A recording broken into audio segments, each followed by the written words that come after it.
Hey guys, Bitcoin Owen here. Anthony Pompliano this morning in an email announced his very own Bitcoin treasury company, basically starting with an initial fundraise of $750 million. I'm so surprised with this Mr. Anthony Pompliano. He started from nothing like 5 years ago, remember.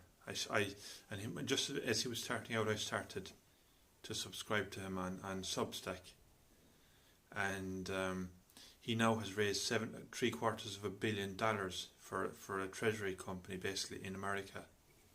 He's American himself. He was born and raised in New York.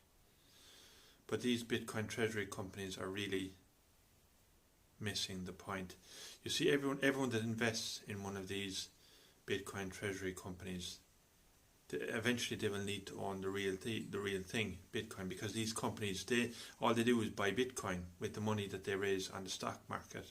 They turn around and buy Bitcoin, and they hold Bitcoin basically, and they allow people who can't get access to Bitcoin to get access to Bitcoin through these publicly listed companies, basically, that do nothing but hold Bitcoin.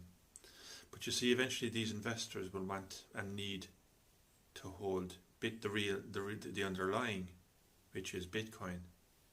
And the only way to do that will be to sell their shares in these Bitcoin treasury companies and go to an exchange then with the money, with the dollars, and buy Bitcoin.